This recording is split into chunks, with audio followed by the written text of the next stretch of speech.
இன்ஸ்டண்ட்டாக ராகி இட்லி எப்படி பண்ணலான்னு பார்க்கலாம். ஒரு டம்ளர் ராகி மாவு எடுத்துருக்கேன். அதோட ஒரு டம்ளர் ரவை சேர்த்துக்கலாம். தேவையான அளவு உப்பு போட்டுக்கலாம். ரெண்டையும் நல்லா மிக்ஸ் பண்ணி விட்டுறலாம். ராகி மாவும் ரவையும் நல்லா மிக்ஸ் ஆகியாச்சு. இதில் ஒரு டம்ளர் தயிர் விட்டுக்கலாம். புளிக்காத தயிராக இருக்கட்டும். சேர்த்து மிக்ஸ் பண்ணிக்கலாம். இதில் தேவையான அளவு தண்ணி விட்டுக்கலாம். தண்ணி விட்டு மிக்ஸ் பண்ணியாச்சு. இப்போ மூடி வச்சிடலாம். 1/4 மணி நேரம் ஊறட்டும், அப்புறம் பார்க்கலாம். இட்லிக்கு தாளிச்சிடலாம். 2 ஸ்பூன் எண்ணெய் விட்டுக்கலாம்.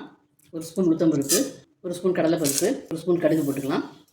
2 பச்சை மிளகாய் கட் பண்ணி வச்சுருக்கேன். கொஞ்சம் கருவேப்பிலை பொடியாக கட் பண்ணி வச்சுருக்கேன். இஞ்சியை தோல் சீவிட்டு துருவி வச்சுருக்கேன். கடுகு வெடிச்சாச்சு. கருவேப்பிலை போட்டுக்கலாம். பச்சை மிளகாயும் போட்டுக்கலாம். இஞ்சியும் வதைய போட்டுக்கலாம்.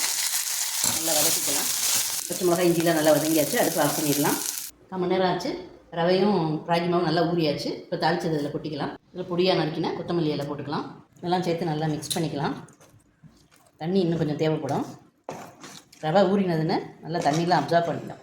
இதில் 1/2 ஸ்பூன் சமையல் சோடா போட்டுக்கலாம். நல்லா மிக்ஸ் பண்ணிடலாம். இந்த கன்சிஸ்டன்சியில் தான் இருக்கணும் மாவு.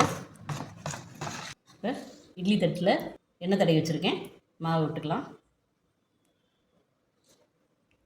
அடுப்பில் அடியில் நல்லா தண்ணி கொதிச்சாச்சு. மேலாப்பில் இட்லி தட்டு வச்சுருக்கேன். இப்போ அதை மூடி போட்டு மூடிடலாம். 10 நிமிஷம் வேகட்டும், அப்புறம் பார்க்கலாம். 10 நிமிஷம் ஆச்சு. இப்போ திறந்து பார்க்கலாம். இன்ஸ்டண்ட்டான ராகி இட்லி சூப்பராக ரெடி ஆயிடுச்சு.